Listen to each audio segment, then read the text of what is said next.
I always wanted to serve on a jury.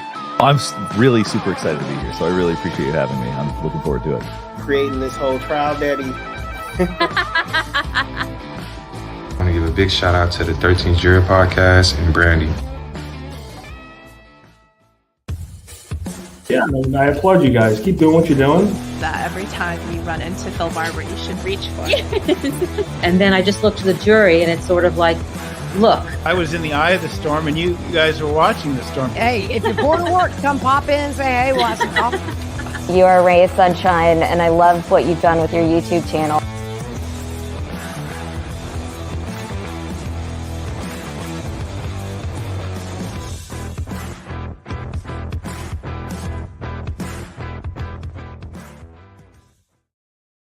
Hello, everybody.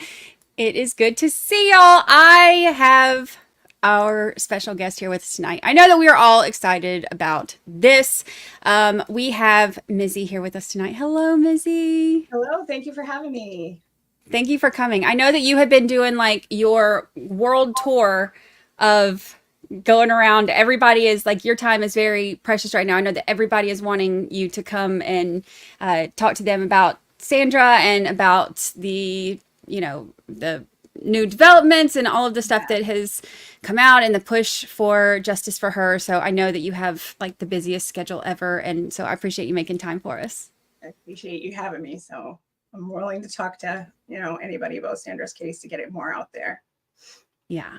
I am, for those of you who don't know, anybody who hasn't been around when we talked about this before, the Justice for Sandra Birchmore page, Mizzy is like all things Justice for Sandra Birchmore. So like the amount of time and energy that she has put in to make sure that there's, constantly people talking about it and constantly a push for justice and, constantly keeping all of the toxicity and the craziness that can surround all of the stuff in all of Canton area, keeping that away from it and really just protecting Sandra's name and the push for justice for her. And so she is like our Justice for Sandra Birchmore guru. So, but I want you tell everybody a little bit about you and how you got involved in this case. Hey guys, I am Mizzy and I actually have my own channel called The Mixed Girl in a Mixed Up World. I interview families whose loved ones who have been murdered. And I live local, so to the area where Sandra's from. And I saw her story on the news and I was irate from the get-go when I saw it was when the internal report dropped. And then it was like, poof, her story went away. And that made me even more intrigued to keep looking into it. And I would look it up and I would go to, like when I would lay down at night to go to bed, I would look up her case and there wasn't much out there. And I was like, what's going on with this case? 3 officers abused this young woman. Why is nothing happening? And the first time I saw that first news story, I knew in my gut that she had been murdered. I just knew that just something didn't sit right with me. And my friend Sarah, who happens to be the mother of a young man named Brandon Embry, who was murdered, is my first case that I did. She says to me, what's up with that Sandra Birchmore case? And I was shocked that she knew about it because she lives in North Carolina and people around here don't know about Sandra's, at that time, didn't know about Sandra's case. Right. So her and I took a couple weeks and we started doing a deep dive into her case. We did things like did a virtual tour of her apartment building. We were trying to figure out how much a student, a teacher's assistant would make in that area, like just trying to find out everything that we possibly could. We read the internal report and she said, you know what, I got to get back to Brandon's case. Can you make a Facebook page? I'll do a petition because I can handle that with my son's case. I can't handle a Facebook page. And I said, yeah, I'll do it. And then it started from there. I messaged almost everybody that I could find in Sandra's. I was locked out of her Facebook page, but you could see, you could sometimes see some things on somebody's Yeah. Facebook page. So I went into the photos and saw whoever commented, and I messaged almost everybody I could. And only one person got back to me, and she's been my partner in crime behind the scenes from then on. And her and I have been working the case, trying to keep Sandra's name out there, keep the injustice that happened to her out there, and just get justice for her. Yeah. I love that. And you've put, because I know you've got other cases as well. You know, obviously right now we know you everything about, you know, Sandra Birchmore is kind of how we know you. Because this is something that we've been following so closely on, you know, and when I first started covering Karen Reed, well, not first, I was a few months into it when I was covering Karen Reed, and I had some people saying this, you know, saying stuff about Sandra to me, and, you know, sending me that name, and sent me the website and the Facebook. So I kind of started looking into it. So I mean, even before, because when I first started covering Karen Reed, it wasn't like huge. So you did a great job getting the word out there, because, you know, there were people sending the site, and, you know, sending the Facebook page and all of that. So, you know, the people who have been with you, following with you in this, have believed in this very passionately and wholeheartedly, which is great. We've been able to, because there's connective tissue between John O'Keefe's murder and Sandra's murder. They both took place in Canton. You know, a lot of the same Canton Police Department, the same Massachusetts State Police Unit, and under Michael Morrissey. So there is connective tissue with both cases. So I've been able to kind of like go into the Karen Reed stuff and be like, hey guys, you know, this case too. Yeah. And I wasn't one of those cases that people were like, oh, we don't want to hear about it. People were very receptive to it. And we started building an audience and started building a following. And now we're on the justice page. I think we're about to hit 14,000 people on there. And it's an awesome. Unlocked page, so you don't have to be a member to be following the case. So we're just trying to keep our story out there. And now, first, when this summer, I believe it was June 25th, Dr. Bodden's report or the reporting of Dr. Bodden saying her death was not a suicide, it was a homicide, came out, and that, like, we got a huge influx of people. And then it was like crazy last week. I mean, you know, I'm still reeling from it. I still haven't even like at night, I'm like, is this really happening? Did he really get arrested? Yeah, so, I bet. Yeah. When the autopsy came out, I had just been at CrimeCon when that happened, and I had seen, you know, Dr. Baden and his wife. I had seen them there, and so I think that was like right at the end of May, beginning of June, and so I think I can't remember if it was right when if I was on the way home or if I'd just gotten home or something, but I remember seeing that came out, and my mind was blown. And I was like, I just saw him. I wish I had known. I could have asked him so many questions. But that was such a huge moment, because I think that was the first time that so many of us looked at this like, oh, like, this is like, we're getting somewhere, you know, like this is that's a huge step. So definitely. That's awesome. And it's kind of funny because my birthday's on the 29th of June, and it was a big one, 5-0, you know, so I was like, happy birthday to me. This is like the best news ever. I was like, this is amazing. And then we just kept going from there, trying to push it more and more and more. And then last week that story dropped, and like, whew, it's been crazy since then. I don't want to skip over this because I know we have a lot to talk about, but I don't want to miss this question. So somebody might be from 413. Thank you so much. He wants to know a question from Mizzy. How does she feel about the new head of Mass State Police being an outsider, given the handling of Sandra's case by MSP previously? I just saw this where they had announced. I'm hoping that means good things. I think it's kind of smart for her to bring in an outsider, because they're a mess. They are such a mess.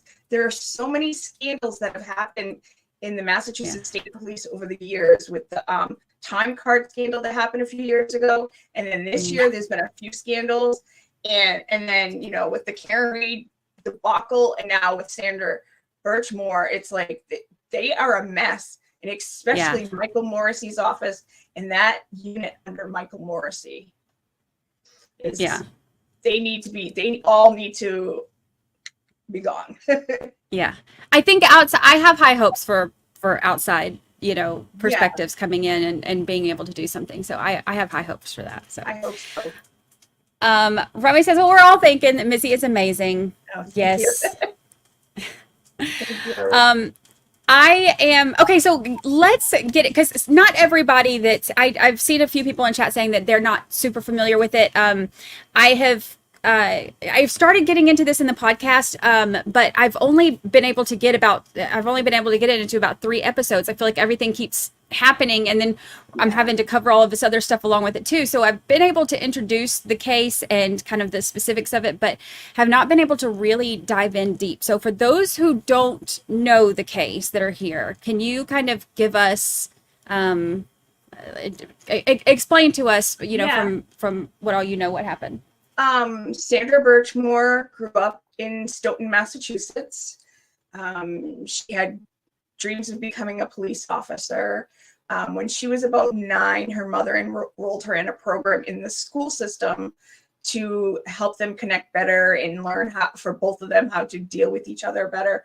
Sandra to learn coping skills of how not to like flip out about things as a child, and her mom learning how to connect with her instead of, you know, yelling at her, you know, learning how to, you know, incorporate that into their lifestyle. And it was a natural progression for her mom to send her to go join the Police Explorers group through the Stoughton Police Department. And basically from day one, she was groomed, you know, from 12 to the day she died at 23. By 3 different officers, Matthew Farwell, William Farwell, and yes, they are twin brothers, and Robert Devine. Robert Devine ran the program. He took over the program in, I believe, 2002. And the Farwell brothers at that time were teens in the actual program. So they had gone through the Explorers program as youths. And then they once they got out of school, they went into the military, and then they came back as instructors, and also got hired by the Stoughton Police Department later on. And at the age of 15, Matthew Farwell began estaying her, and their very gross, twisted relationship continued to the day she passed. And also William Farwell and Robert Devine also began abusing her.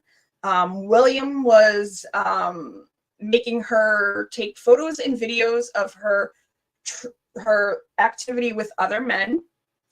And they were all meeting up with her while they were on duty in police cars.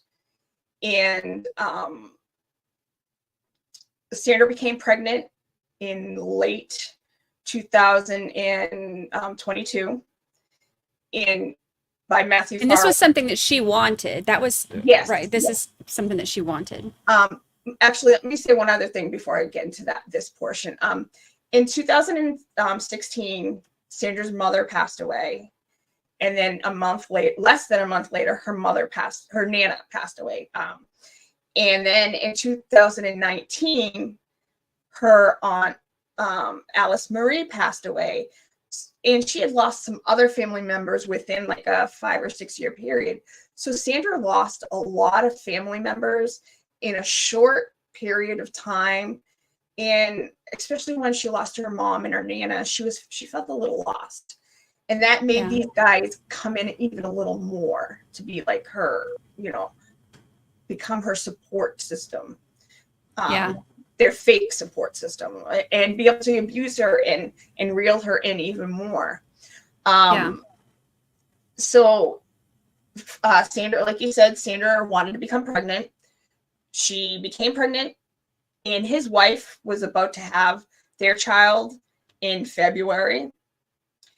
And we found out from the FBI charging documents that there's so much craziness that went on. These disgusting text messages and things that he had done to her, and just in how he plotted and planned her murder. I had always suspected that he went there with the intent to kill her, but I didn't know how long he was planning that. Right. It was funny when I was listening to the press conference. I was like, I'm vindicated. I was saying that. I've been saying this. And I'm like, see, Ma, I said that. I was saying that. You know, so I felt so vindicated. You know, not that people weren't calling me crazy and saying, oh, it's a conspiracy. Especially since the internal report came out. So it was their police department that was saying that they groomed her and abused her. So I felt secure by saying that. But the murder portion was kind of like, oh, we don't know if he did it. You know, she could have killed herself. And I always use the saying that whether or not she was murdered or she killed herself, it was by their hands. It was what they were doing that forced her into that. But I always believed that it was him who did it. I always thought in my heart it was him who was what unalived her, you know. So so and because I mean it really does that the things that they did, it really stole her life from her. I mean, you know, especially at such a young age. And I think that one of the things that I know that I think as uncomfortable as it is, I think it needs to be discussed, is the actual grooming process, because I think that that's something that a lot of people don't necessarily understand when it comes to, you know, how this works. Because I have seen conversations and I have heard people saying, well, she was an adult by that time, but by that time the grooming has already happened. We've moved into, you know, the legal age, yes, but that is not, because she's legally of age to consent does not mean that she is no longer a victim. She was in that situation because of a decade of, you know, coercive control and you know, and grooming. And especially what, you know, you mentioned her losing her mom and her nana at a young age. And you know, one of the things that people look for when they're selecting their victims to begin grooming is vulnerability, and, you know, ease of access. And the ease of access comes when you don't have a lot of parental supervision, you know, around you. It's harder to groom a child who has, you know, helicopter parents. And so having, you know, her in the Explorers program, you know, that contributes to the ease of access. It shouldn't. You would think that that would be a safe place for, you know, for kids to be. It should be a safe place for kids to be. Unfortunately, just around what she was doing, she thought she was sending her child to be around the safest people that she thought she possibly could be sending her young child, you know. You wouldn't, you know, even like people who have problems with police, you wouldn't think a police officer would do this, you know. Right. It's one thing, you know, to go too far in an arrest. I don't agree with them doing that, but that's different than what this was. This was a whole level of, you know, disgustingness. Yeah. So, and part of, go ahead. Well, I was gonna say part of the grooming process too is gaining trust. And with her already looking up to, you know, to that position, looking up to police officers, I think that in and of itself already, it's a little bit different with grooming, which is so often why we hear, you know, the grooming process happening with people in, you know, authority figures and teachers and, you know, priests, powerful, like people who have some kind of, because you automatically are looking at them, they're in a role that you would normally trust. So it makes that grooming process a little bit easier because it's one less hurdle that you have to get through to get them to the point where, you're essentially controlling them Yeah. without them knowing it. And people don't understand, like, this country, we throw around the words grooming way too easily. Grooming is basically taking a person and breaking them down. And it's not something that happens overnight. It's something that goes on for a while, and the person pushes their limits to see how far they can take it with a person. It becomes a form of mind control. It can even, they even sometimes groom your family to make them think that they are the good guys. And it's gaslighting, it's mind control. It's almost a form of Stockholm syndrome, because the person who is groomed becomes like this person that they never would have been if this person wasn't in their life. It can stunt a child. Children that are groomed, they can go on to have drug issues and become hypersexual, or totally not have any desire to be sexual at all, asexual. They can it really messes with the child's mind, and like I said, it stunts a child. So, and also in Sandra's case, she was very, very tiny. She was only 4'10".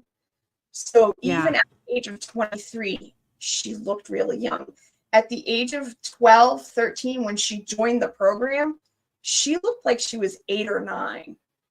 So when those pictures are like, she's, I mean, because I know 13 is young, but man, those pictures she looks like she looks tiny.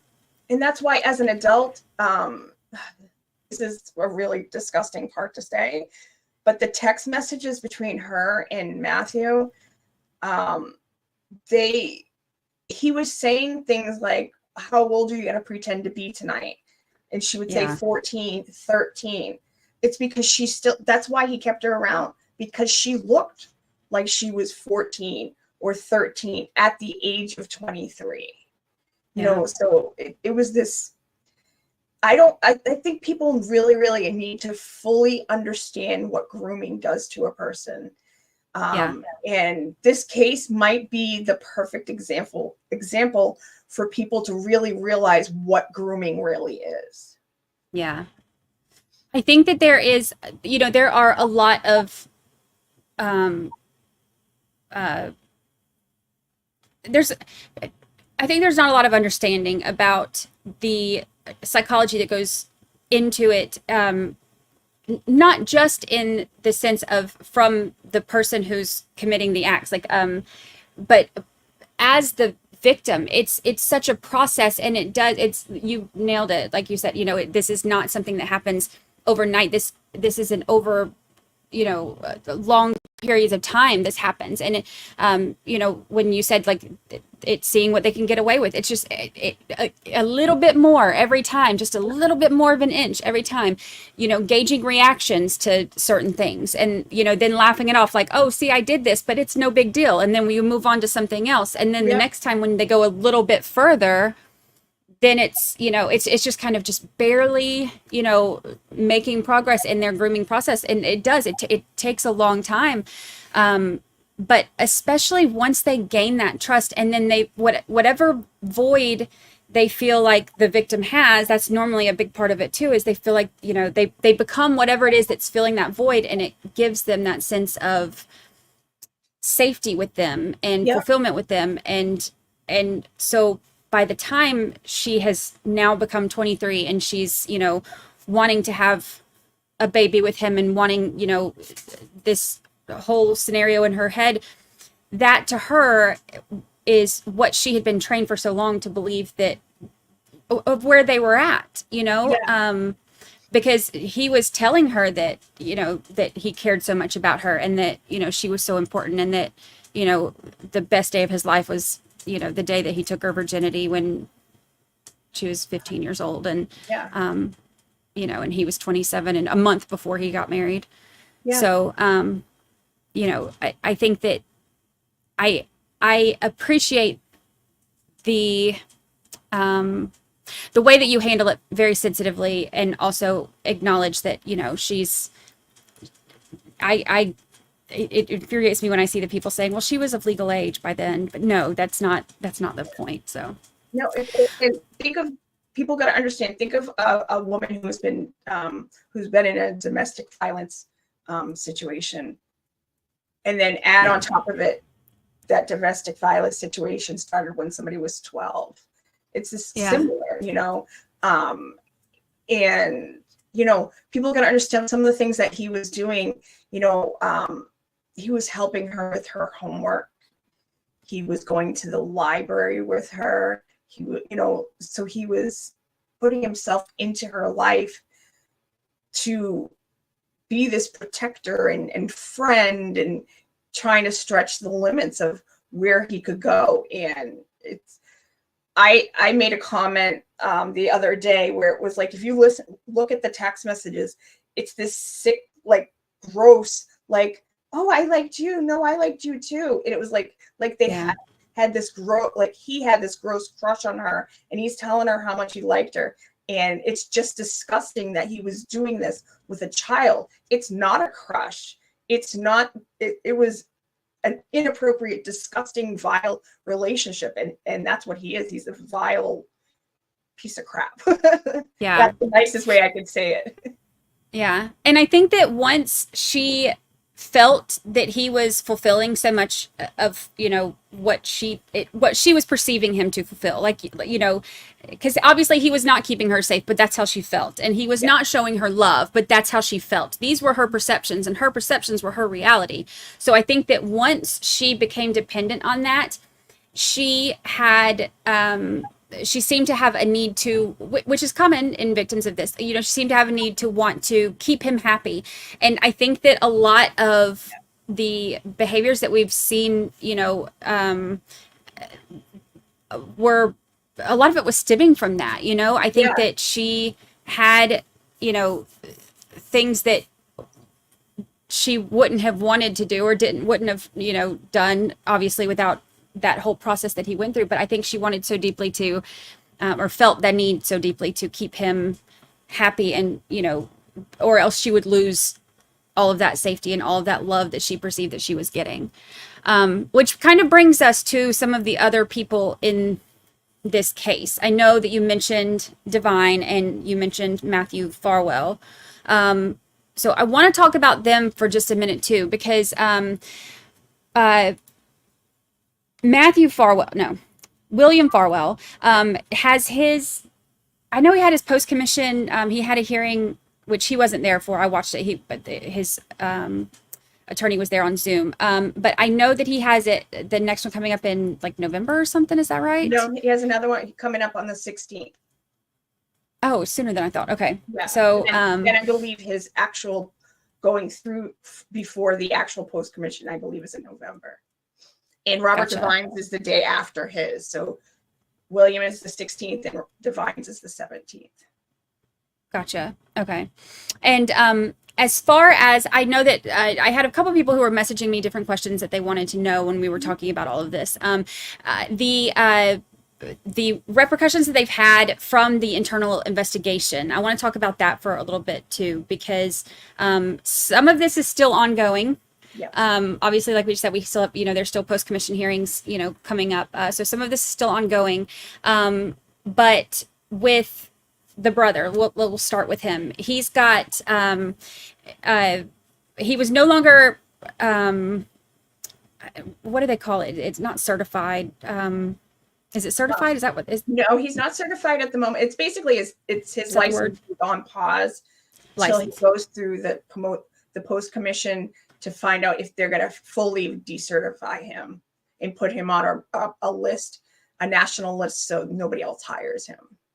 Gotcha. And that's already happened with his brother. His brother stopped the process and basically admitted some things, and they now he's fully decertified, and he's on a national list. Yeah, he's about to be on more national lists, so I'm glad for that. And then the sexual relationship that they had with her, which I think that some of this goes back to, stop. I've got my son's dog here while he's out of town, and so him and Lucy are like back here, like dog Don't fighting. worry about it. I have a crazy dog behind me. It's like dog drama right behind me. Anyway, they've made me lose my train of thought. That's okay. My allergies are acting up, so my eyes starting to water. My nose is itchy, so I'm not like weird. We're just falling apart here. Or anything, or anything like that. My eyes are just literally watering. So the questions. That's where I think I was going with this. I had some people that were sending me some questions about the sexual relationship with lay down. You're about to lose lamb chop. Stop, lay down. Bad dogs. The sexual relationship that she had with them. There's no evidence that I'm aware of anyway, at this point, that they began the sexual relationship with her while she was still underage. Correct me if I'm wrong on that. I don't. As far as I've seen, I have not seen any evidence, but I still wonder if any evidence is out there. See, that's what I was going to ask you, because it's hard for me to believe that, that it doesn't. It's hard for me to believe that the way that things happened and how involved all of this was, that that it's not a possibility. I do know that there was another child that was in the class with the Farwell brothers when they were in the Explorers, who was groomed by Divine. Luckily, she made a few mistakes and kind of angered him, so he cut her out, which pretty much saved her from being, abused, physically abused. Yeah. It is in the report. She was at the after school program, and she was upset that he was about to get married. And she had the biggest crush on him. She was 12 years old, and he took her into a back closet. Or I don't know if it was a closet or like kind of like a janitor's closet type deal thing. And he picked her up and put her on the desk. And he told her, "Oh, you're a knockout. Don't be upset. When you turn 18, I'll take you on a date." I think he kissed her on the forehead and stroked her hair. And, that is grooming, Yeah. And so he was telling kids when you turn 18, but that doesn't mean he didn't follow through with it with kids that were under 18. I don't know. I'm hoping if anybody was groomed by them or physically abused by them, that since they know that the FBI is taking this serious, that they will come forward. It's very scary, because they are former police officers. These other two are still on the street. But now that people know that the FBI is taking this crime serious, maybe some people will feel comfortable to come forward. Because I know that there are people who are not comfortable going to like Canton Police or Stoughton Police Department or the Massachusetts State Police, because they just saw what happened with the Karen Reed trial, and they saw that Sandra wasn't getting justice. So as of right now, I don't know of any physical activity between them, either guy, before she was 18. Age of consent in Massachusetts is 16, but I don't know. There was a comment made in, I believe it was William Farwell's last post-commission hearing, and his it's his old attorney now. He doesn't have that attorney anymore. Bay said something about as a teenager. So I don't know if William Farwell happened as a teenager, but of age, or if she was over 18. There was a throwaway comment he made, and I was like, So I'm not sure. All we know is specifically that it was going on in the 2020 time. And some of her friends have told me that it was going on around 2018 to 2019, but I have no physical, proof of in my hand, anything tangible to say, yes, it happened this time. And he has said that he was only with her 2 or 3 times, right? Yeah. Didn't, like, I think he kind of limited, according to him, you know, what, and I'm not saying it's more or less or anything. Yeah. But I thought I remember that he said that it was only a few times. But also his brother was saying that he only hooked up with Sandra in 2020. So you can't believe a word that comes out of their mouths. They have to have they have the digital, you know, information. They'll know. And, you know, even with the thing with Divine, with saying, you know, oh, I'm going to do this and this and this when you turn 18, even that is, I feel like, you know, with the one who came forward and said that, you know, it may not have worked to go any further with her. Mm-hmm. But I feel like even that is, you know, a lot of that kind of testing the waters thing, like, you know, like, oh, if I'm saying this, I'm, you know, saying I am interested in you, you know, but I'm making it sound like, oh, it's going to be later, and then kind of seeing how they react to that, and, you know, if it's, you know, accepted or, you know, or not, or pushed forward, or, you know, I think she that had other girls coming up to her telling her, stay away from Robert, he's mine. Other teenage girls. So makes you wonder what was going on there. Like I said, I have no proof. She did have an incident where she was at the police station in his office and or at his desk, and she had a low cut top on, and one of the other officers told her to beat it, kid, you know, get out of here. And so, and he was having, good for that officer. Yeah. He was driving around with teenage girls in his patrol car and his personal car. So it was a lot of like inappropriate stuff that they should have nipped in the bud back then, you know? Yeah. And she said, that he groomed the Farwells too, but to be predators, not victims. And because he took them under his wing, they were, I believe, captain or deputy chief and lieutenant in the program, and he was the one fully running the program. So they were basically his backups. So they were like teacher's pet, and you know, running the class with him, basically, you know, right under him. And I kind of made they weren't liked by their peers at the high school, and they would spend a lot of their time over at the junior high.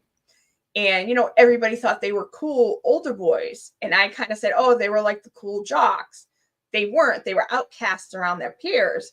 But to the little kids, you know, the 12-year-olds, 13-year-olds, they thought they were cool because they were older boys and they were just cool. They were leading the program. You know, they were Divine's assistants type deal thing. And they were troubled youths too. They were pulling people over pretending to be police officers when they were teenagers, and they were troublemakers. So they shouldn't have ever been able to become police officers because they were doing that. But Divine was there to, you know, grease the wheel. And he led that department or that program for like a long time, right? Like it was since 2002 to I can't remember if it's 2016 or 15. Around that time, because he was around that time between 15 and 16, he was caught up in another sex scandal where he basically set up his mistress, and he got the state police to go after her and arrest her. It's another crazy story. I don't know the ins and outs of that story, but that's kind of the gist of it. He was like using him and his wife were doing this together because his wife is also a police officer in Quincy. Oh, wow. Yeah. Oh, see, that's a rabbit hole I haven't gone down yet. Now I'm going to have to look into all that. That's interesting. And he met her when he was doing training at the police academy, and she was under him. Oh, wow. So it's kind of a power dynamic situation there too. Yeah. That's interesting. Now I'm going to have to I'm gonna have to look into that. I like all the side hole, like the rabbit stuff, like because I feel like it gives you such a better understanding of the full picture and what these people are capable of and what their patterns are, and so that's wow, that's interesting. FKR 2024, thank you for the super chat. This is so disgustingly similar to the Catholic priest sex abuse scandal. Absolutely disgusting monsters. Yeah, and that is it's very similar to that because it's people in a position of authority who are using their authority to gain the trust of children and groom them into doing what, it basically grooms them into making them, compliant to, whatever they want them to do because they think that that's what they have to do or that's what, they need to do in order to have their approval or their, love. Oh, it's and awful. to blow people's minds who don't know, the Police Explorers program is affiliated with the Boy Scouts, who is also known for abuse within their ranks. Yeah. So when I heard that, I was like, oh, it makes sense, because if you Google Police Explorers, there are a lot of cases throughout the country. And you would think that after more than one happened, they would reevaluate how to run this program. That's why her aunt is suing the police department and the town, because the town, the select board should have been overseeing this. The police chief should have been overseeing this.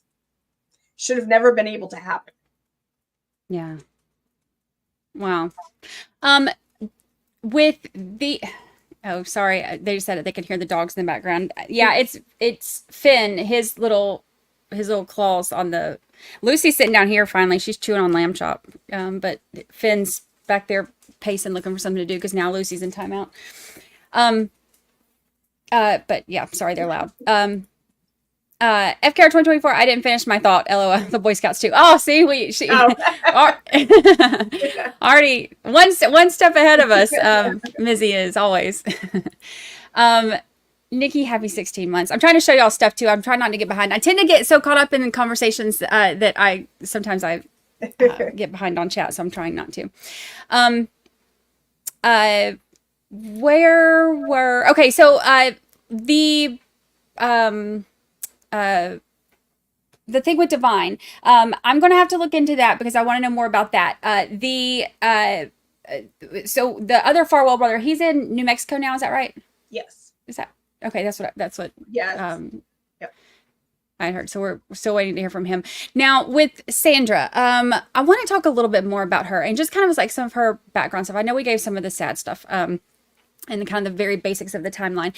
But there were also, as I started digging into this, I noticed I've found, and I can't remember, I know that people have sent me stuff. I know that I've found stuff on my own. I know that people have sent me all kinds of pictures and links. So if I don't credit you on something that has been sent to me, I'm sorry. I cannot keep up with who all sends me what, and I apologize. But I do remember that somebody has sent me Facebook, was it Facebook or Twitter post where they had the Stoughton police there was a picture, I think, and Sandra was actually in that picture, and they were telling her like smile Birchmore or something, and at that time she was she would have been very young. I think that was in around the time when she was 14 or 15, right? Have you seen those? I don't think I've seen that. I might have. I've seen so much.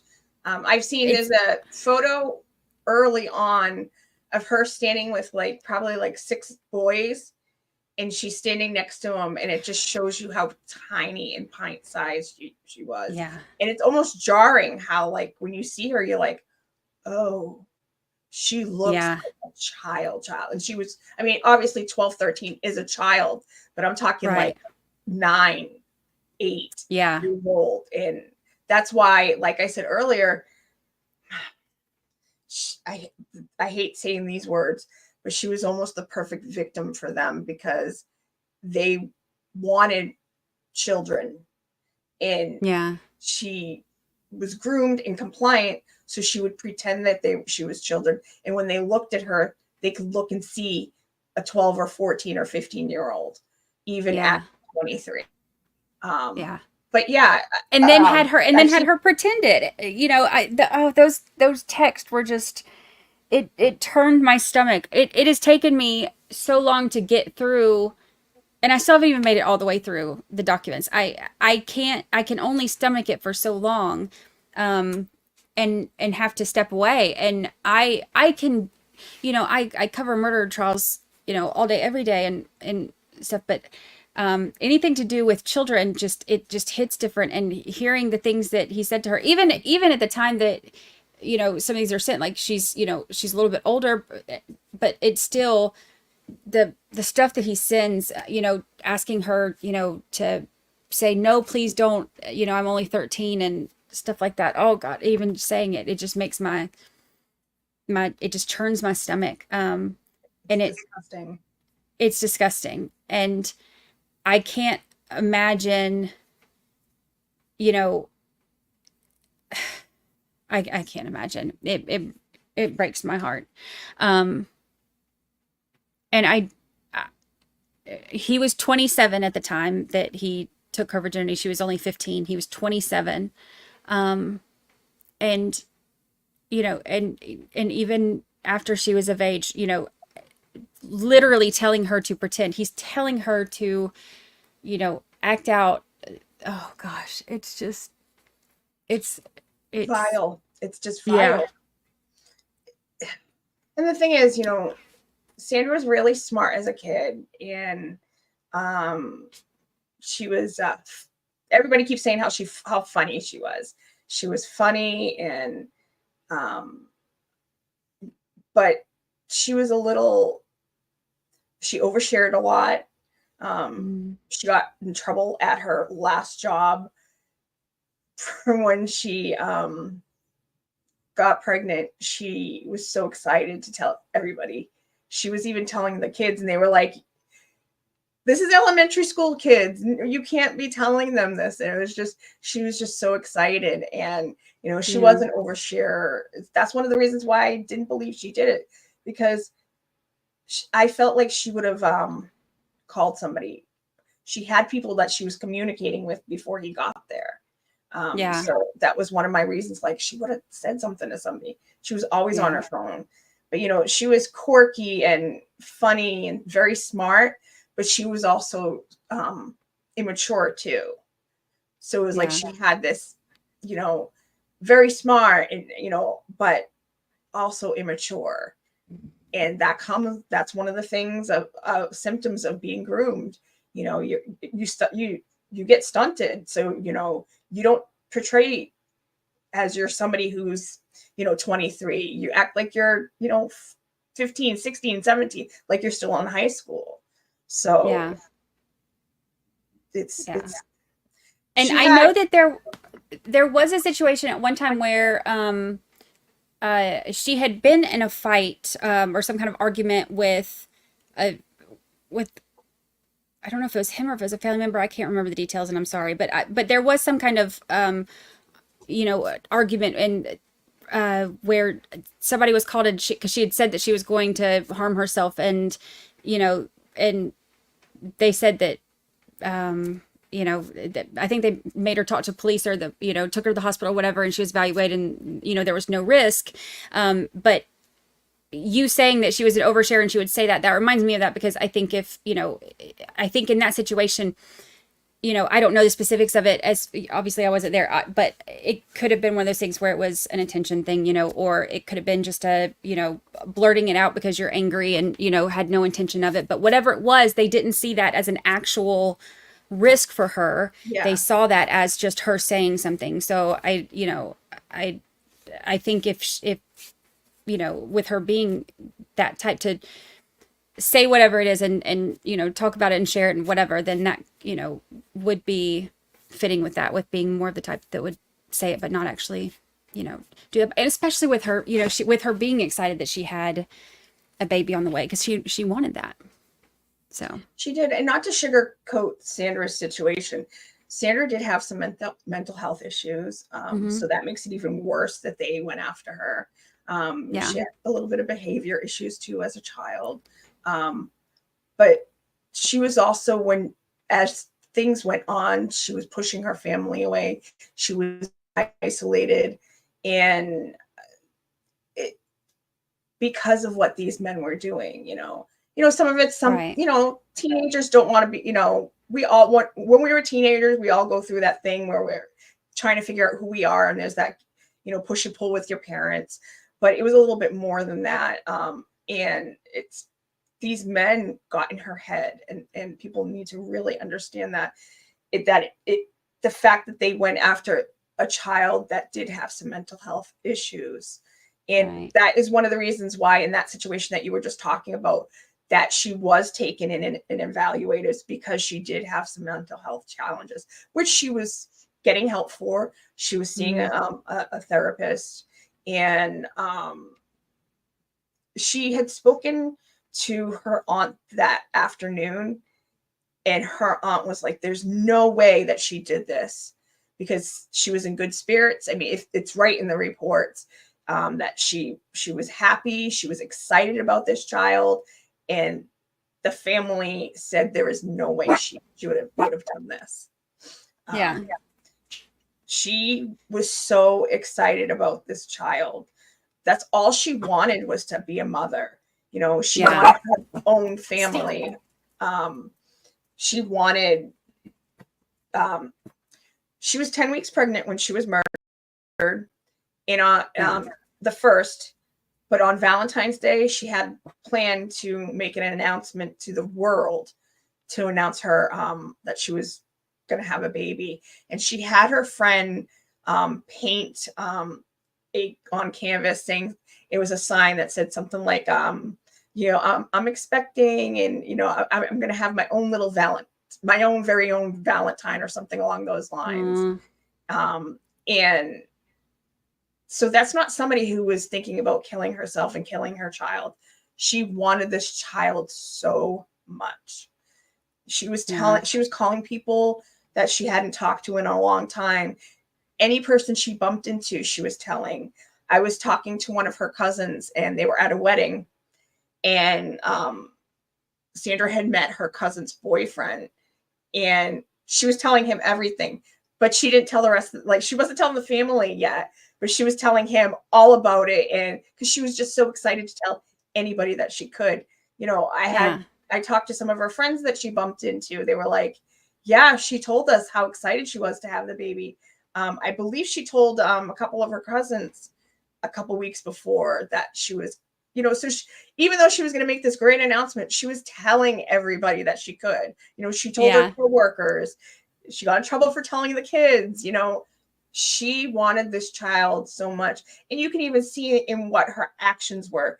She bought a stroller. She bought a car seat. She was getting clothing and the things that you need to become for an expecting mother to be getting.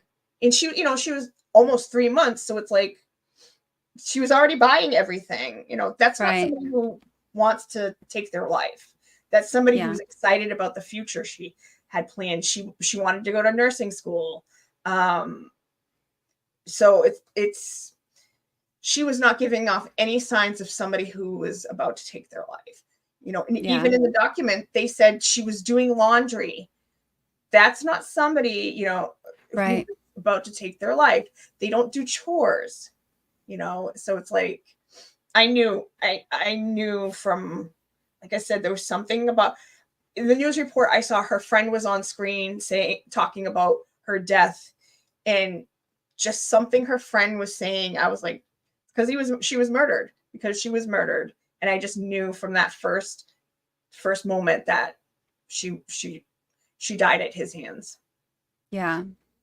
And I think that's, there are a lot of families who don't want to accept suicide as the way of death. And I get that. I know that is hard.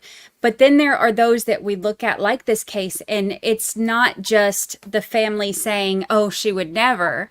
There's so many other things that are proof that this is not something that was, that she would have done or that she was thinking about doing.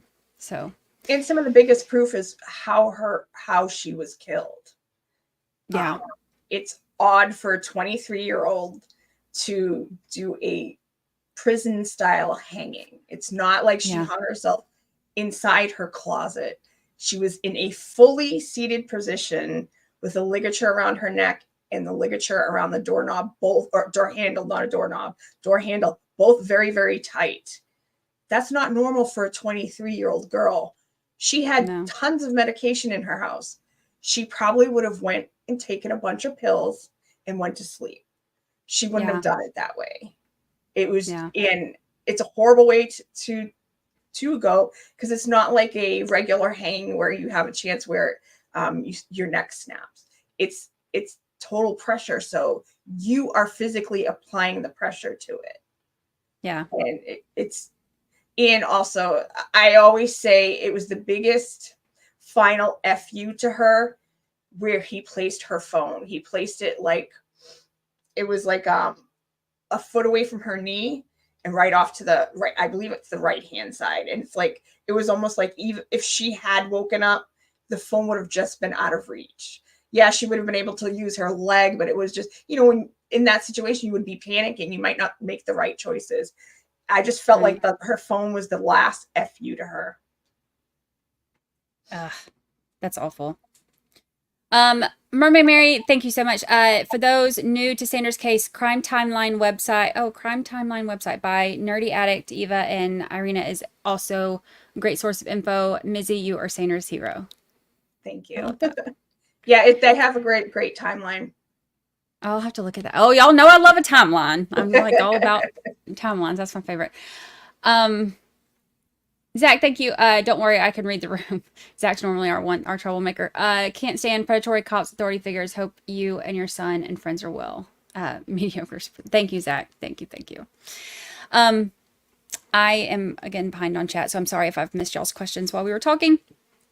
Let me see if I can. I know that there were some that I meant to star and then I didn't. So I'm sorry if I've missed y'all's questions. If I did, just put them in chat again, and I will promise I will start paying more attention to chat, because I'm not very good at it sometimes when we get to talking about things. Oh yeah, what about the fact she had? Yeah, that's it's. See, I'm behind on chat. So yeah, they were saying that the same thing. That one, I think that one was a big one too. And like you mentioned that I didn't know. Those are the little tidbits that I didn't know looking into her case. And I was like, see, Yeah.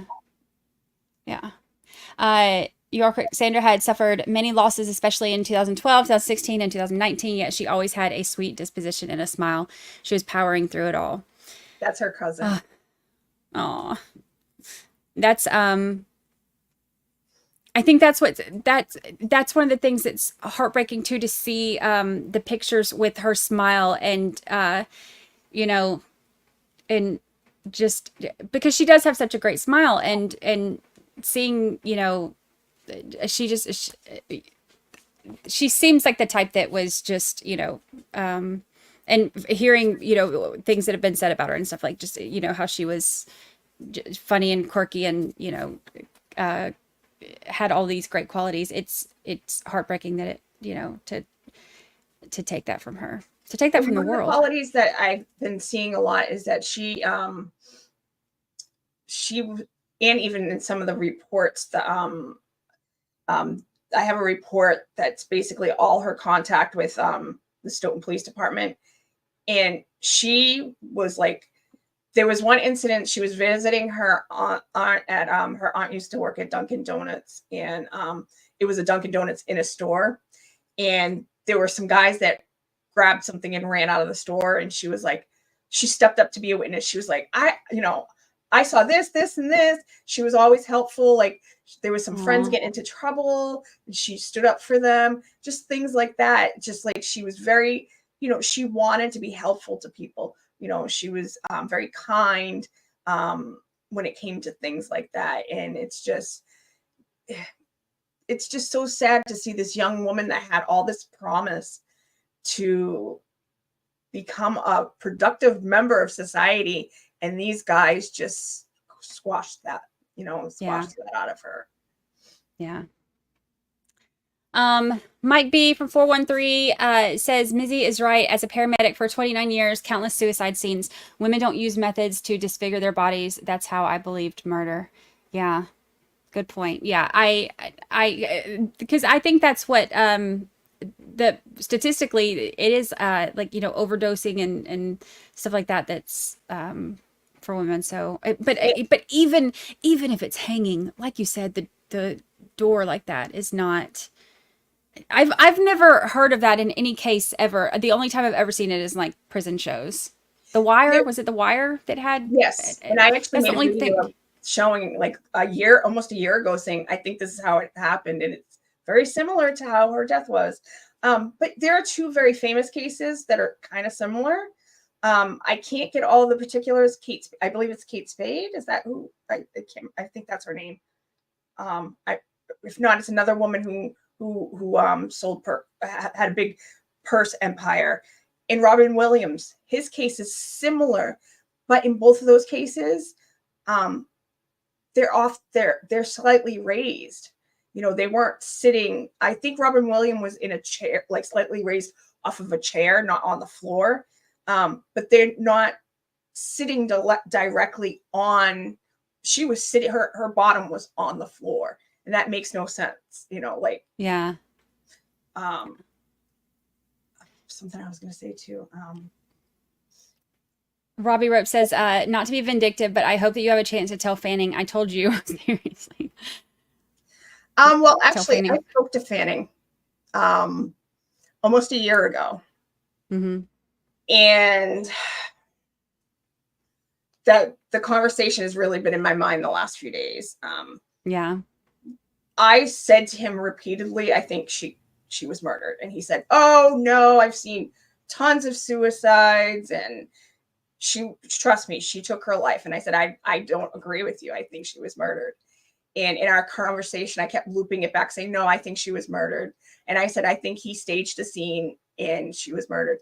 And his words to me, I said, I said, he was a police detective. He would have known how to stage a scene. And he said, oh, he wasn't a real detective. He wouldn't have known how to do that. That's what he said. Yeah.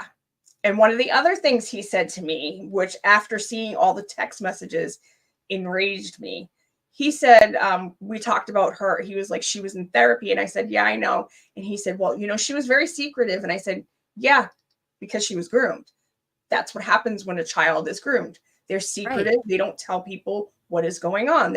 They're conditioned not to tell what is going on. And he said, and he was very, very careful with the text messages he sent. He didn't say much in his text messages. And when I saw that report that just came out last week, I'm so livid. Like the lies that man said. And you got to understand that this man in the other lead on the case, Trooper Dunn, sat in front of this family and lied to their faces repeatedly, saying that Sandra did this to herself. And Trooper Fanning should have never, ever been on this case.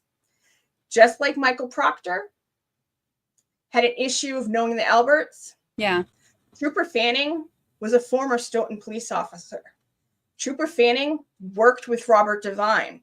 Trooper Fanning was there around the time that the Farwells were going through the Police Explorers program. So he was most likely in contact with them. Trooper Fanning should have never, he's from Stoughton. He should have recused himself from this case.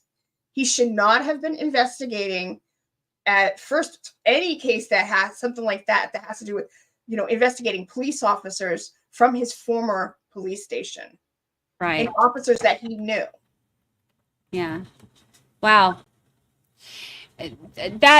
That's like blood boiling, type stuff. I think that you when stuff like this happens, then you start picking apart every single thing, and some things make you look at them and you're like, oh, that could have been more of a warning or more of a red flag or more of something that they should have seen. Yeah. But then some of it is like the stuff like that. That's like, this isn't just something that they missed that they could have, you know, they can learn from and do different next time. That's like, that's huge stuff. And it's the huge stuff that, you know, can make things drag out as long as they have in situations like this. And why is Michael Morrissey allowing the state police unit underneath him, allowing those officers to investigate people or situations that they should never be involved in, that officers should be recusing themselves? And it's funny that both of these two high-profile cases that took place in Canton both involve police officers. You know, this case, the 3 police officers and possibly more police officers, because we don't know that. We don't have an answer to that. And, you know, Brian Albert and Higgins as a, you know, as a law enforcement officer. So why are they, why are they allowing these officers to stay on cases that they should never be on? And it's not fair to the public either, because think of it. Matthew Farwell was on the street for over 3 years. Yeah. Yeah. As a murderer.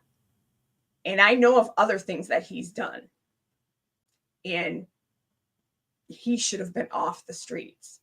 And why are they letting police officers who have done wrong and murdered a young woman skate?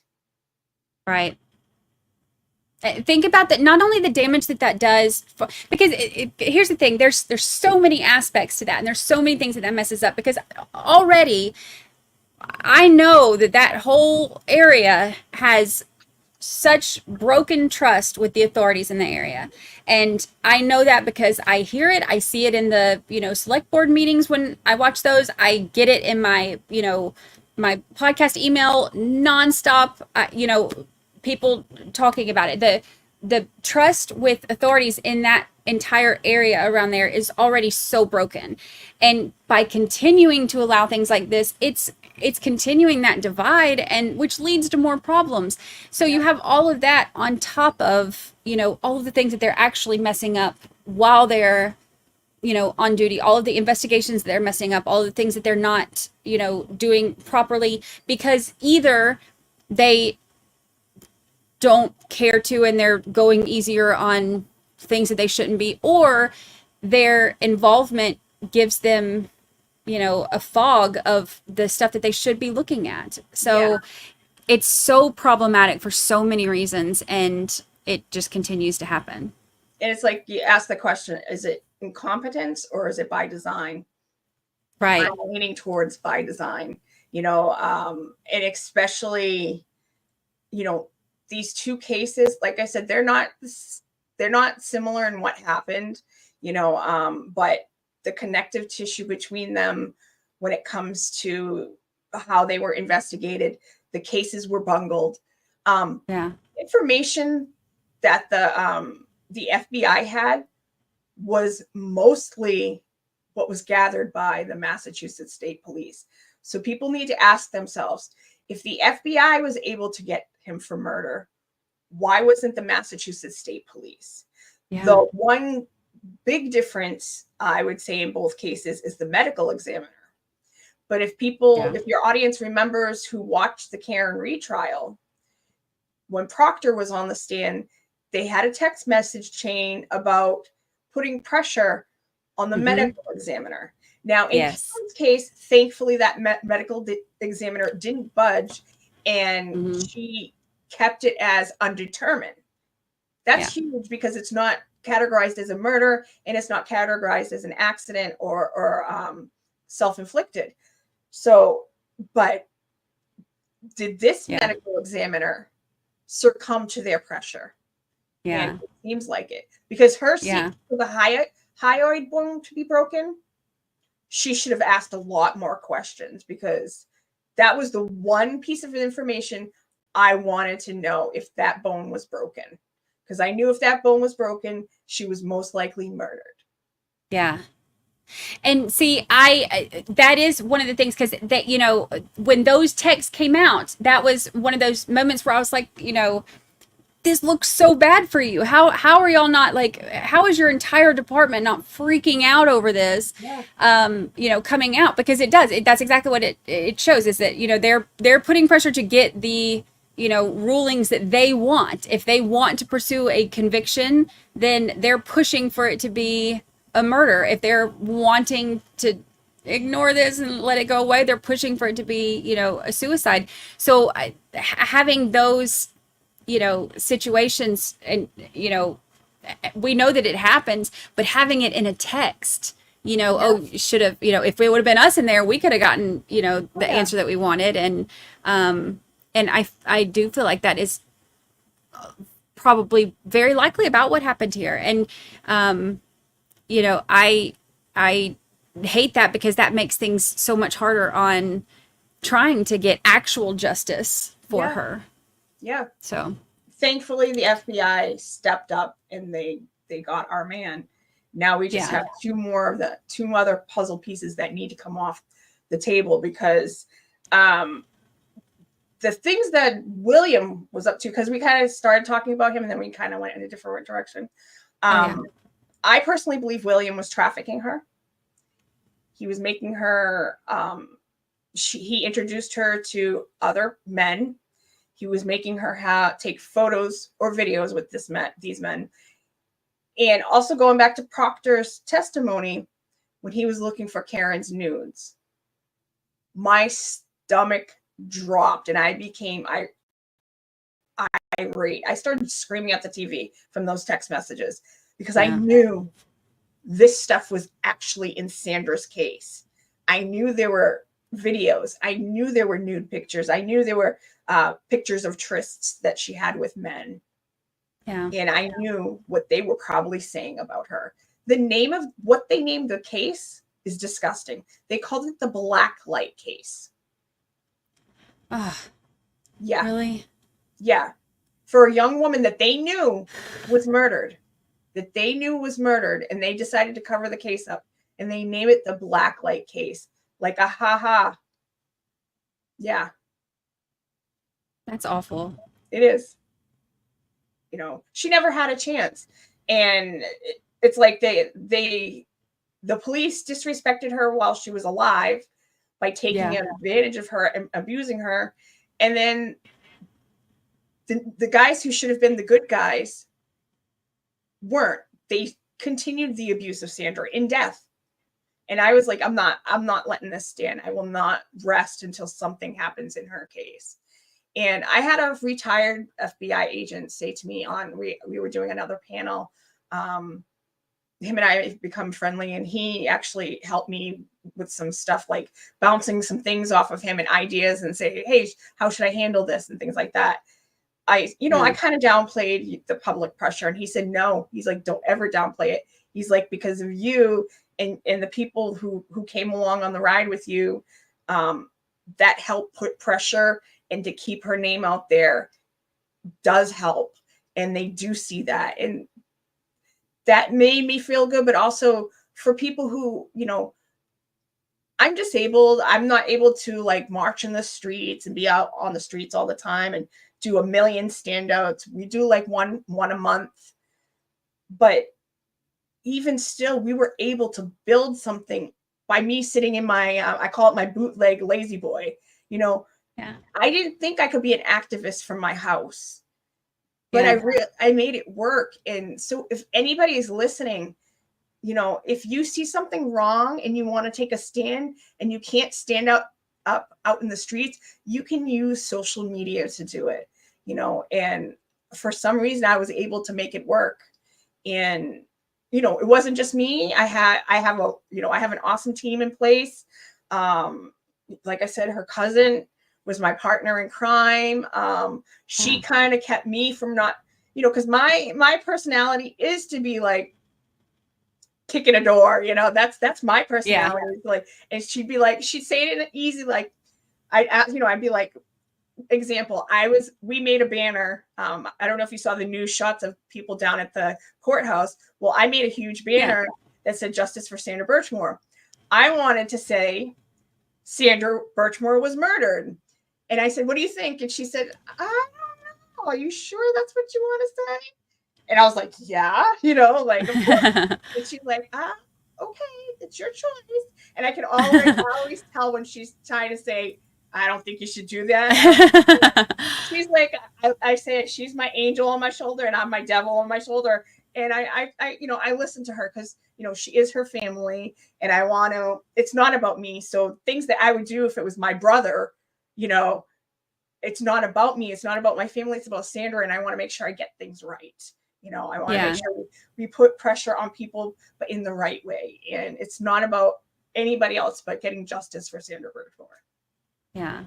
Well, you've done a great job. And it seems like y'all balance each other out in all the good ways. So, you got to have the one person, that's ready to kick down the door, and then the one person who's,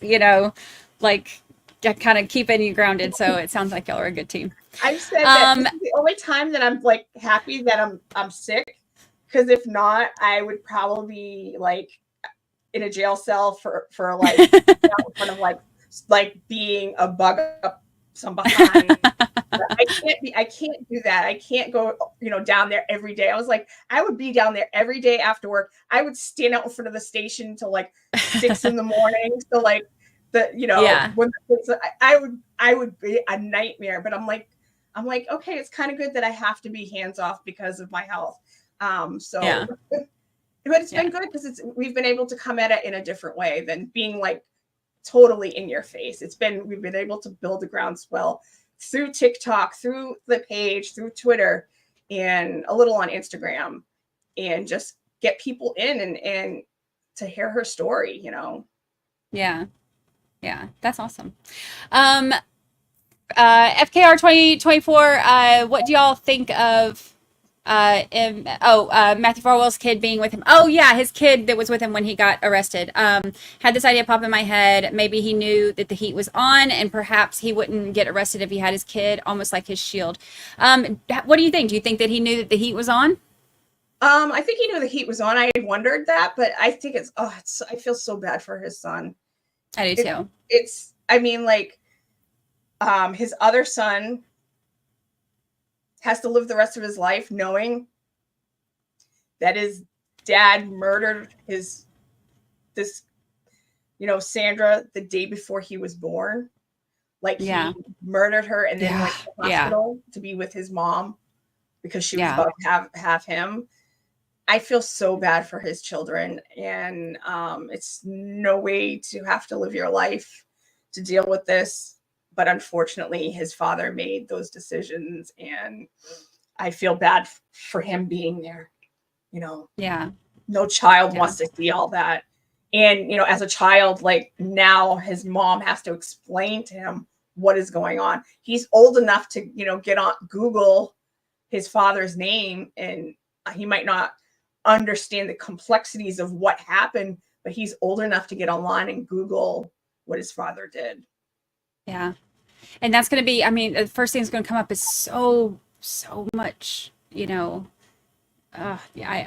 hate that. And that's, that he is another one of, Farwell's victims. This is the reach of this goes so far beyond, Sandra and her baby. This is, which is so horrible and tragic, but there are also so many other victims, Sandra's family and loved ones, and his children, and I can't imagine. I can't imagine. Romy says Morrissey needs to be held accountable for his complicity in all of this. I have so many problems with him. I have so many problems with him. I don't know that he will ever be held accountable. I hope that they can at least just get him out of there soon, so that they can get somebody who is going to actually do what they're supposed to do and pursue justice in there. I agree. And you think of it we have some big cases coming up. They have in Norfolk County, the Brian Walsh case was a horrible, horrible case. And this man might go free because of the actions of these officers. because when Yeah. they did good in his case, they got the goods and they were able to get him behind bars and keep him behind bars. But because of their actions to let other police officers' actions slide, somebody like him might be able to be back on the streets again. And what he did was heinous, you know? Yeah. He'll be able to get his children back. You know, Yeah. it's horrible. And that's, that was one of the first things that as soon as all of this stuff with Proctor came out, one of the first things, his attorney, going to exploit that because, it's beneficial for his client. It's just awful. Yeah. And they had to send a bunch of Brady violations to all these other attorneys who have cases that Proctor worked on. And now they're going to have to do it with Sandra Birchmore, probably. Maybe not to the extent because, well, they will. If Fanning goes down for corruption, it's going to be the same thing. Yeah. I wouldn't be surprised if they start looking at Fanning again for like they did Proctor for reasons, because that FBI report is pretty damning for the Massachusetts State Police unit under Michael Morrissey. Yeah. I had so many mixed emotions during the press conference because part of me is I was live. I think we were in Verdict Watch. Or maybe Verdict Watch was about to start. I think it had just started. And we were in Verdict Watch. Or no, we had just started the stream in the morning. But yeah, we were in Verdict Watch for another case. And then my phone starts blowing up. And I'm getting like DMs and text messages and emails and all this stuff. And normally, I mean, my phone blows up all the time. But when it's like back to back to back to back, I'm like, okay, something's wrong. So then I look down and I see this and I'm like, wait, what? What? And so I'm looking and I'm like, wait, is this real? Because I get stuff sent to me all the time and I don't know what's real and what's not. So I'm like, I'm literally live and I'm like, talk amongst yourselves. I gotta hold on, I gotta look at something. And I, looking at it and was just I got really emotional because it was such a such a big moment.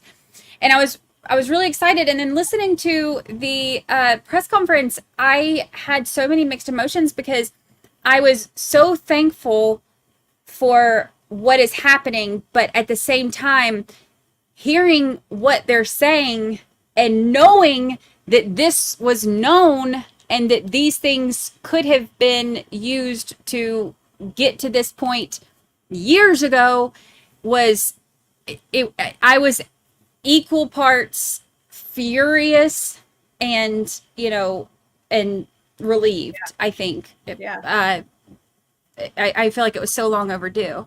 Yeah, I fully agree. It was kind of funny. I had just happened to pop on Twitter. I know it's X, but I call it Twitter. I'll always call it Twitter. There's a reporter that I know who I've been talking to for a while now, and she posted something very cryptic. But she's been posting a lot of Sandra Birchmore stuff, and I was like, so I texted her and I was like, give me the tea. What is going on? She's like, hold on. I'm trying to I don't want to say anything. I don't want it to be wrong information. So she was trying to confirm. I got to confirm it first. And I said, okay. And then like 2 seconds later, Boston Globe drops. And I was like, I started screaming. I'm like, they got him. My mom's like, what? I was like, no. I'm like, and then like, I'm like, and then I just stand there like, it's kind of like what happened when Dr. Bodden's thing dropped. I was like, I don't know what to do. And I was like, oh, I got to call Barb. And I called Barb and she's like, I know. And I was like, we were like, oh my, and we were both just like, oh my God. And I'm outside on my porch and I'm like, hold on. I gotta scream. And I like put my hand over the phone and I just screamed at the top of my lungs. And she's like, I can still hear you, I was like, I know. Again. And I like put my hand over the phone again and I screamed. And I was like, don't worry. My neighbors, most of them are at work and they know I'm crazy when I scream during Patriots games anyway. So, we were just like, oh, what? We just had no words. We were both like, I don't know what to say right now. We were both like, so I mean, I wish we were in person so we could give each other a hug because that's what we've been working for, Yeah. Oh, that's awesome. That's an amazing moment. Scott Hello, has been a Scott. really good supporter. He's one of the people who have been like, once I started really getting out there, he would talk about her in posts. Like he would go on live streams and he would mention her in the comments. So, and he comes to a lot of the standouts that we have. I think he's been to every one but like one. So he's been a really good supporter of ours. So thank you, Scott. I think he's because Scott's been with me for quite a while now too, and I think he was one of the first ones who started giving me her name too when I started covering Karen Reed. So yeah. If you notice, if you see any of the video from them outside, he has on one side of his sign is Karen Reed, and on the back is Sandra Birchmore. So he's always been promoting her, even at the Karen Reed stuff. So I've been creative with that. That's awesome. Question: do you think Farwell got his CDL from the Crooked State Police that were part of that CDL scandal? Oh, good question. It wouldn't surprise me. Wouldn't surprise me. My moderator, Suzanne, she found out that the former head of the Stoughton select board actually holds the license for his company. Yeah. Oh, really? Yeah. He it's not a conflict of interest because he wasn't part of the select board anymore at that point. But it's kind of weird that the former head of the select board would get in with somebody who's being investigated, because of course he would have known at that point, being investigated in whether he had anything to do with a murder, but also specifically the abuse. Yeah. It was known. He would have known about this investigation. Wow. So and he holds like, wow. Yeah. It just keeps getting worse, doesn't it? Yeah. Just all the way that things intertwine with these people. Yeah. It's a lot. Yeah, Barb. That's crazy. That's her cousin right there. she wanted to scream, but lives in a senior community. Yeah, not a good place to maybe scare people by screaming. We'll just we'll do like this instead. I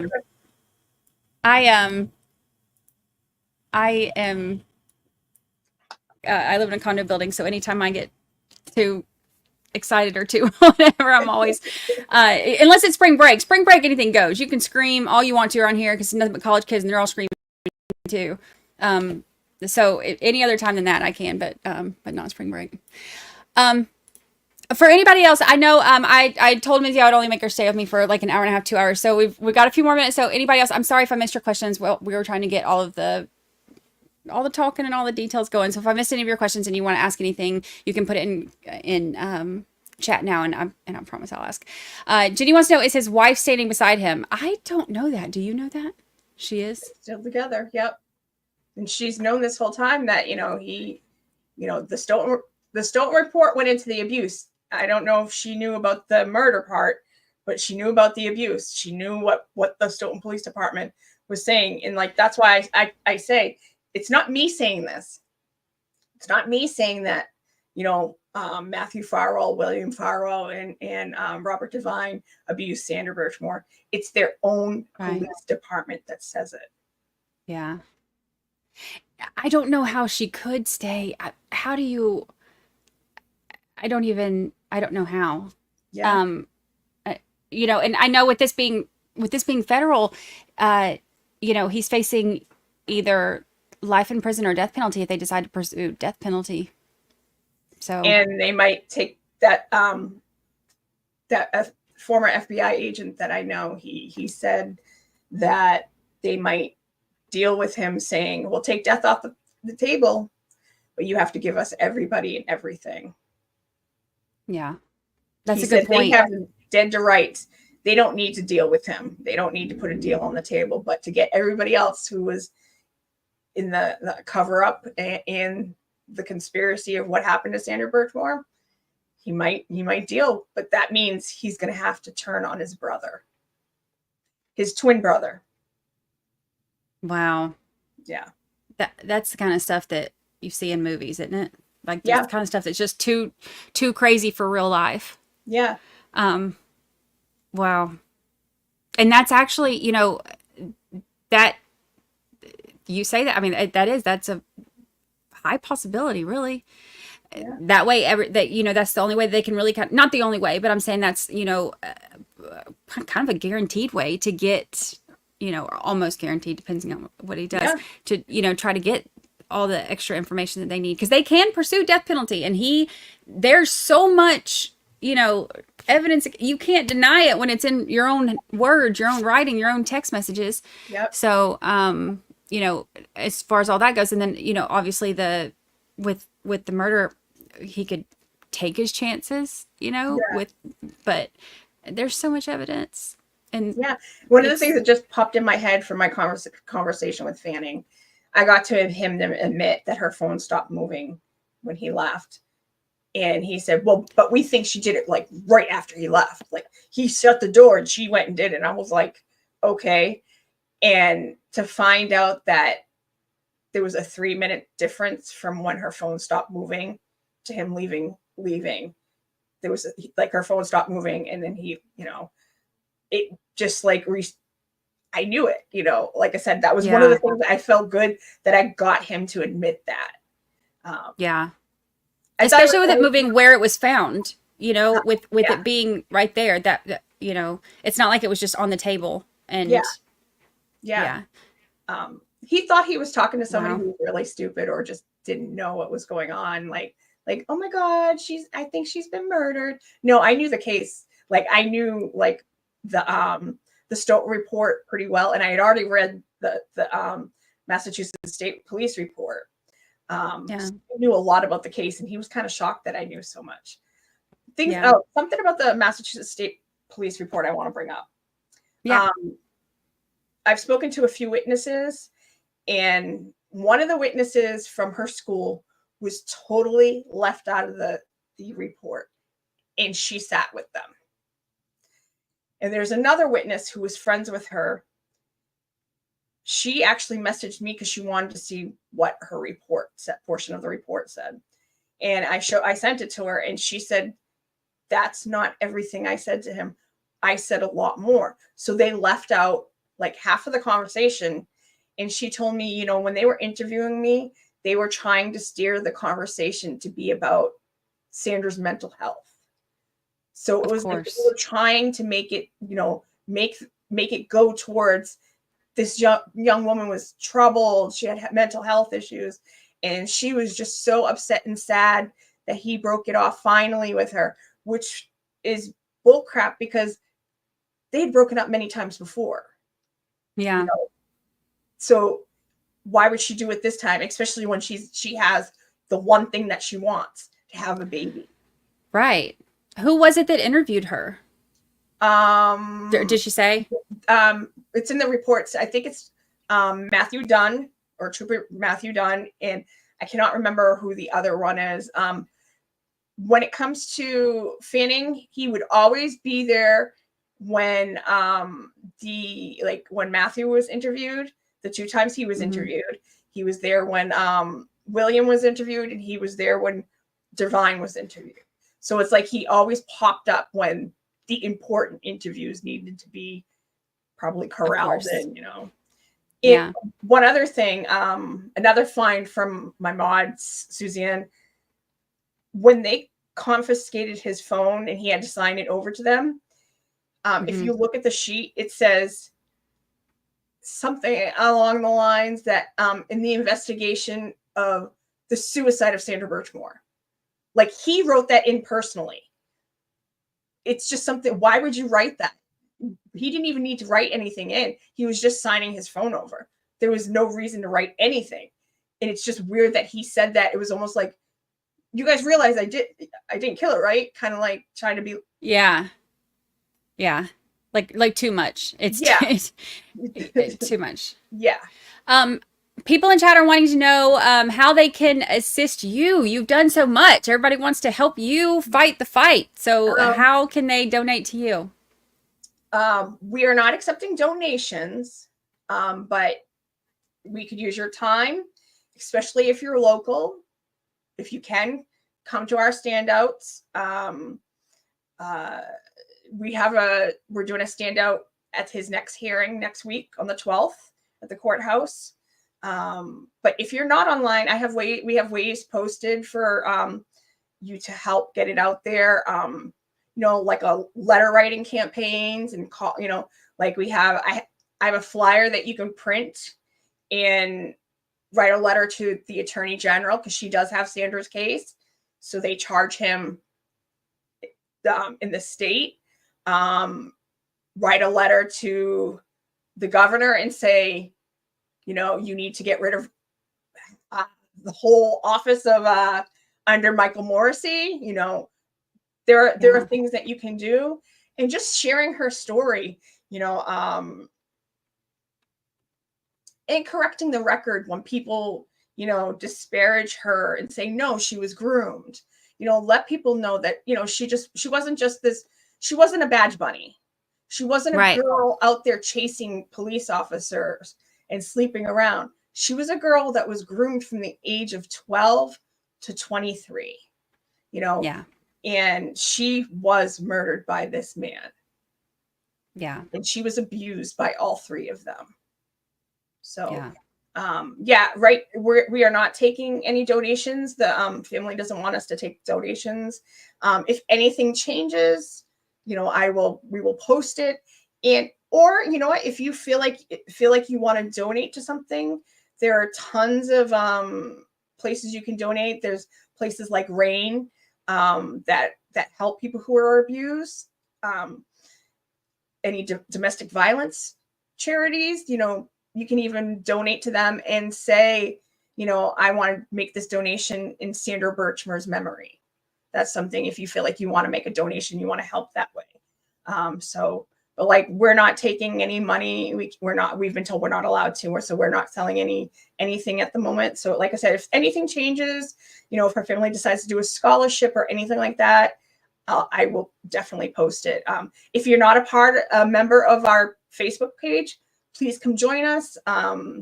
If you're on Twitter or Facebook, share her story. Use the hashtags, hashtag Justice for Sandra Birchmore, hashtag Sandra Birchmore. It helps get her name out there more. It gets into the algorithm, and just help us spread her story. That's all we can do right now. And like I said, correcting the record is the most important, because she wasn't this girl who was just sleeping around with married cops. She was groomed. They conditioned her to be like this.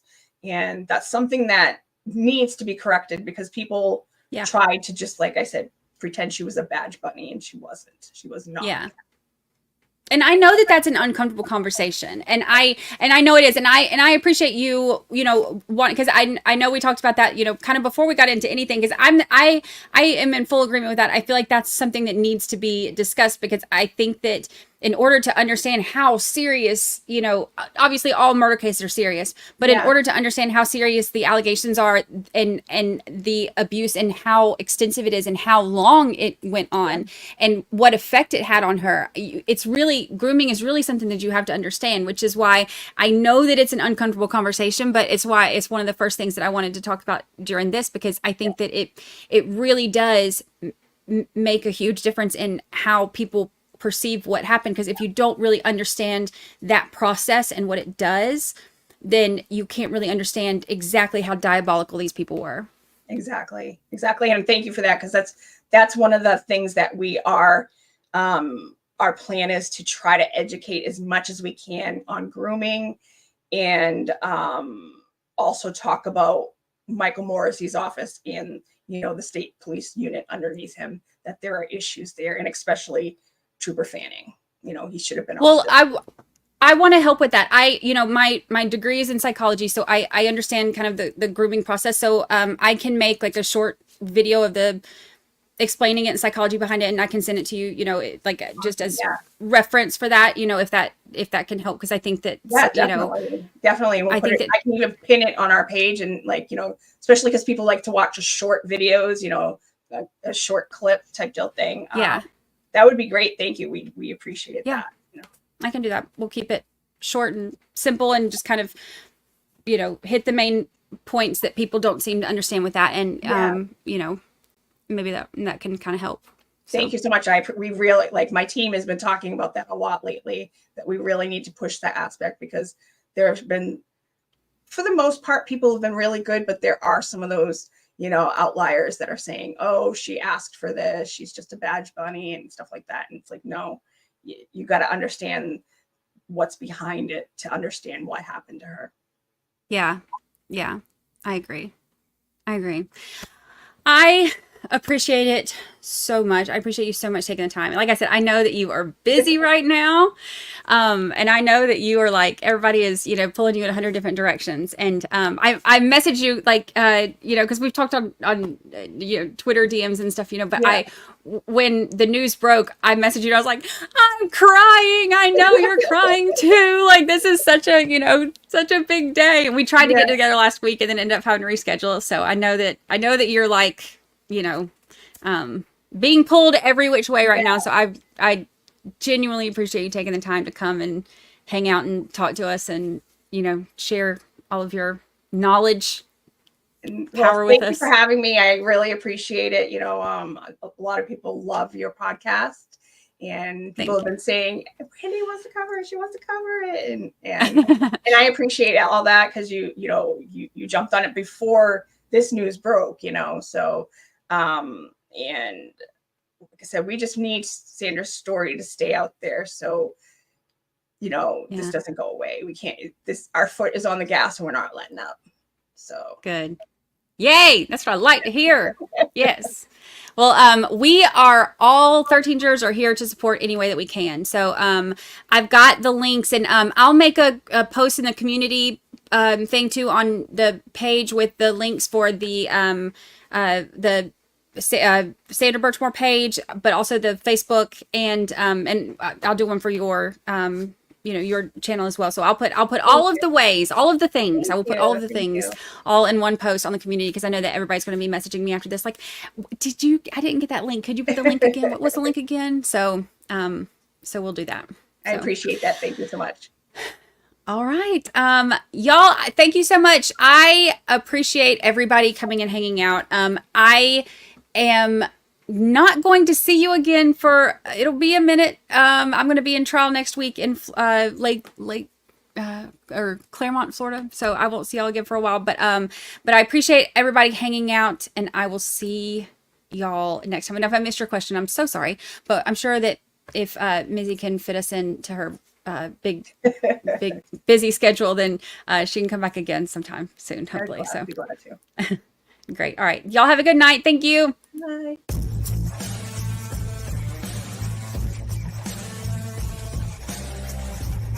I gotta go. I can't stick around here forever.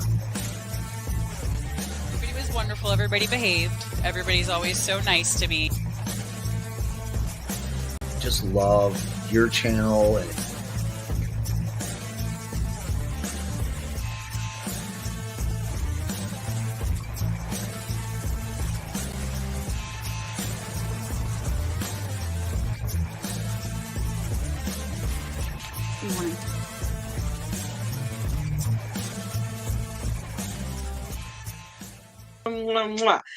Goodbye, good people. Now,